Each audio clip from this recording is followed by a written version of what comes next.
Hello दोस्तों, हम review करेंगे axis blue chip mutual fund का 2021 में रिव्यू करेंगे। दोस्तों, इस फंड ने पास्ट में बहुत ही अच्छा रिटर्न दिया है, लेकिन पिछले एक साल में रिटर्न में ये पीछे हो रहा है। तो क्या वजह है कि ये पीछे हो रहा है, आगे क्या परफॉर्मेंस हो सकता है, तो ये सब चीजों के बारे में हम डिस्कस करेंगे। हर बार की तरह हमारा फोकस रहेगा 5 चीजों पर डिस्कशन करना। हम आपको फंड के बारे में बताएंगे, एनएवी बताएंगे कि लेटेस्ट क्या चल रहा है, लेकिन आप जिस दिन वीडियो देखेंगे तो एनएवी अलग हो सकती है।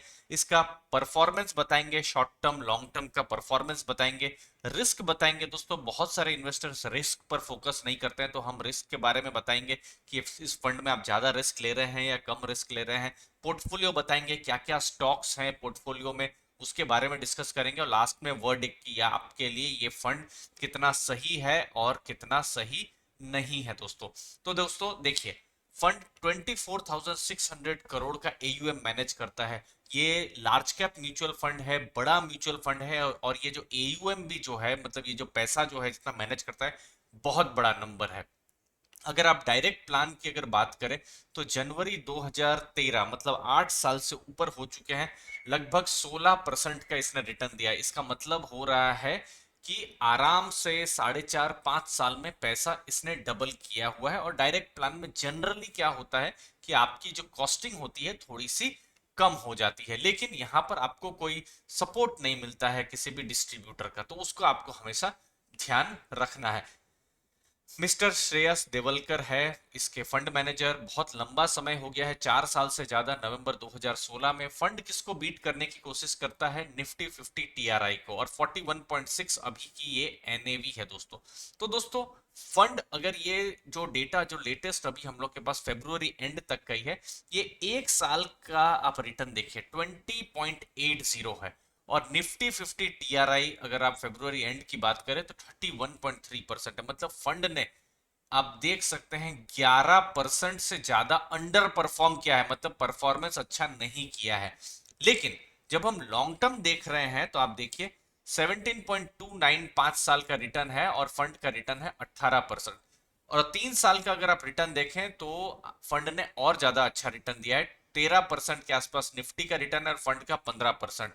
तो दोस्तों, फंड हम देख पा रहे हैं कि शॉर्ट टर्म में रिटर्न नहीं दे पा रहा है।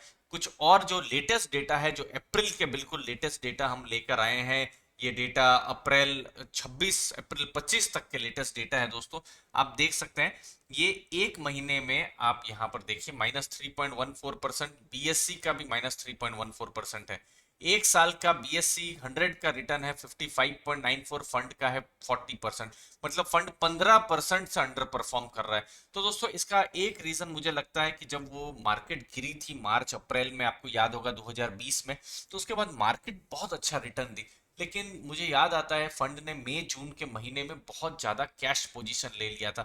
80-82% उनके पास जो इन्वेस्टेड था, बाकी उन्होंने 18-20%, शायद उन्होंने सोचा होगा कि मार्केट गिरेगी, लॉकडाउन का समय है, कोरोना का समय है, अनसर्टेनिटी है, तो उन्होंने उस समय में कैश पोजीशन ले लिया था। लेकिन शायद ये जो स्ट्रेटेजी है बहुत सारे इन्वेस्टर्स के लिए सही नहीं हुई है, और बहुत सारे इन्वेस्टर्स इस टाइम में कैश में थे, लेकिन मार्केट बहुत ज्यादा बढ़ गई और बहुत सारे इन्वेस्टर्स को एंट्री का मौका भी नहीं मिला।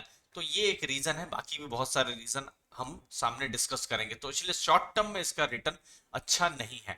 अब रिस्क के बारे में हम बात करते हैं। देखिए, रिस्क में फंड ने बहुत ही वंडरफुल, बहुत ही अच्छा रिस्क को मैनेज किया है। मैं यहाँ पॉजिटिव का साइन कर देता हूं। आप देखिए, इन सब रेशियोज को मैंने पहले समझाया हुआ है डिटेल में पुराने वीडियोस में, जब मैंने म्यूचुअल फंड का रिसर्च किया है। शार्पे रेशियो हमेशा ज्यादा होना चाहिए। तो आप देखिए 0.69 है, तो कैटेगरी का 4.4.46 है, तो ये ज्यादा है, बहुत अच्छा।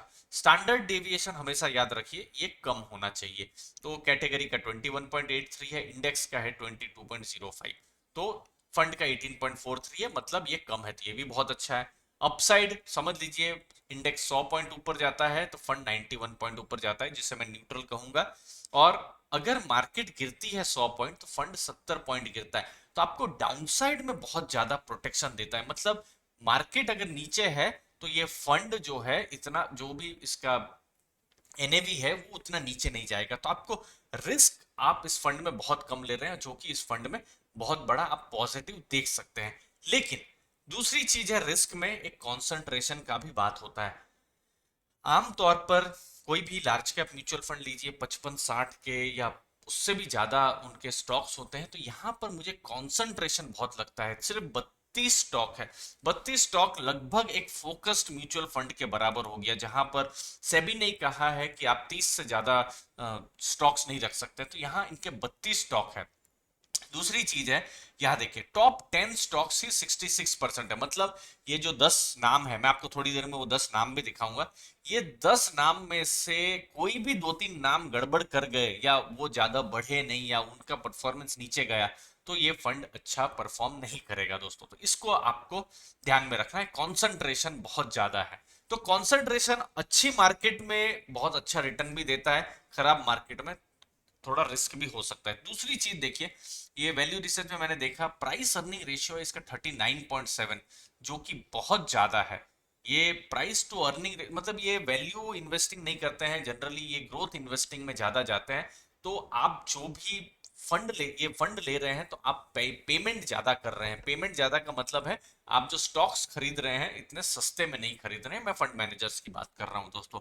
अब नई एंट्री पिछले 2-3 साल में, 2-3 महीने में इनफैक्ट क्या क्या हुई है, आप लार्सन एंड टूब्रो देख सकते हैं, फंड ने खरीदा है, और महिंद्रा एंड महिंद्रा इनकी एंट्री हुई है। जो मैंने पहले बताया कि 80% तक फंड जो था कैश में आ गया था, अब वो 95.7% इन्वेस्टेड है। अभी भी थोड़ा बहुत कैश पोजीशन है, लेकिन अभी वो इन्वेस्टेड है, मतलब उन्होंने जो भी पैसा है उसको डिप्लॉय किया है। तो इसीलिए ये एक चीज थी कि उस समय में शायद कैश में नहीं रहते तो फंड का इतना परफॉर्मेंस इतना खराब नहीं होता। लेकिन देखिए रेट्रोस्पेक्ट में कोई भी बोल नहीं सकता है, कोरोना का समय था, कोई भी एज्यूम कर सकता था कि मार्केट गिरेगी, तो फंड मैनेजर साहब ने वो कॉल लिया था, तो शायद ये सही नहीं हुआ। ये होता है मार्केट में, सही होता है गलत होता है, तो ये डिबेट का विषय है। मैं इसे पर्सनली गलत नहीं मानता हूं दोस्तों। अगले 10 नाम कौन से हैं, और यही 10 नाम है 66%, मतलब 2/3 जो है फंड का। आप देख सकते हैं पूरा परफॉर्मेंस यहाँ पर डिपेंड करता है। तो इंफोसिस है, आईटी की कंपनी, और ये ग्रीन कलर का मतलब है कि फंड ने थोड़ा बहुत खरीदा भी है, ये जो रिसेंट महीना मार्च का गया है। एचडीएफसी बैंक है, बजाज फाइनेंस है, पोर्टफोलियो वेट भी आप यहाँ पर देख सकते हैं 9.5%, उस हिसाब से। टीसीएस है टेक्नोलॉजी में, फिर है कोटक महिंद्रा बैंक, फिर है ICICI bank 6.28%। Avenue super marts दोस्तों, ये मुझे पर्सनली बहुत महंगा लगता है, 150-200 के पीई के आसपास है, 5.6%। फिर है H D F C limited, ये H D F C bank, H D F C AMC, H D F C life insurance सबका पेरेंट है, और खुद भी हाउसिंग लोन में बहुत बड़ा प्लेयर है भारत में। रिलायंस इंडस्ट्रीज, ये रेड इसलिए किया है क्योंकि फंड ने थोड़ा सा बेचा है, मतलब 4.22% है, तो थोड़ा सा उन्होंने अपनी पोजीशन को ट्रिम किया है। फिर 10वां नाम है हिंदुस्तान यूनिलीवर एफएमसीजी में 2.73%। तो ये 10 स्टॉक पर बहुत ज्यादा है। और इनफैक्ट आप देख सकते हैं ये पहले ये जो 5 नाम है दोस्तों, यहाँ पर और ज्यादा, यहाँ पर हम देख सकते हैं ये 40% से ऊपर है। तो ये 5 स्टॉक को तो चलना ही चाहिए, ये 5 स्टॉक चलेंगे तो ये फंड अच्छा खासा चलेगा दोस्तों। तो इसको आपको ध्यान में रखना है। तो हमने सब चीजों पर डिस्कशन किया हुआ है, लास्ट में हम वर्डिक्ट देखते हैं। सबसे पहली चीज है जो मेरा ऑब्जर्वेशन है कि कॉन्सेंट्रेटेड पोर्टफोलियो, कॉन्सेंट्रेशन का रिस्क भी है, रिटर्न भी है दोस्तों। ये 5 स्टॉक या जो टॉप के 10 स्टॉक है वो अच्छा चले तो फंड अच्छा चलेगा दोस्तों। तो मुझे यहाँ पर कुछ स्टॉक जैसे एवेन्यू सुपरमार्ट है, थोड़ा सा महंगा मुझे लगता है, बट ओवरऑल ये जो भी कंपनीज है लार्ज कैप की ही कंपनियां हैं, और बहुत ही स्ट्रॉन्ग कंपनियां हैं, और पास्ट में भी उन्होंने अच्छा रिटर्न दिया हुआ है। आगे कितना रिटर्न देंगे वो समय ही बताएगा दोस्तों। रिस्क मैनेजमेंट बहुत ही अच्छा है। तो लॉन्ग टर्म के जो भी आपने एसआईपी की है, लॉन्ग टर्म के लिए अगर आपने किया है, तो फिर यहाँ पर रिस्क के मामले पे आपका डिसीजन सही है, रिस्क इतना नहीं है।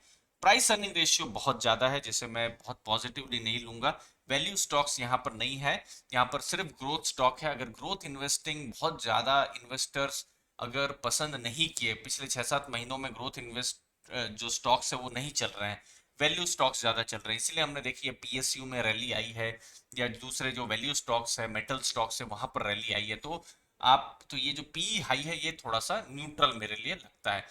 अंत में आपको एसेट एलोकेशन करना है। आपके पास समझ लीजिए 1 करोड़ रुपया है, तो 30 लाख रुपए 40 लाख रुपए इस फंड में नहीं डाल देना है।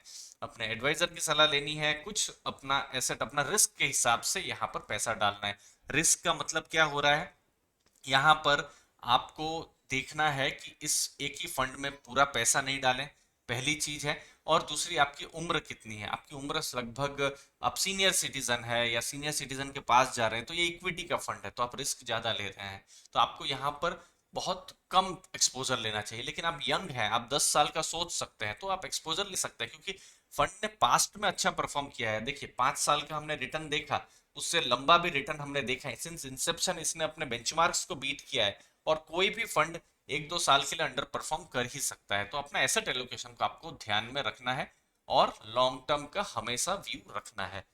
उम्मीद है दोस्तों ये छोटा सा जो हमने यहाँ पर axis blue chip mutual fund का रिव्यू किया, आपको वैल्यू मिली होगी, नया सीखने को मिला होगा दोस्तों।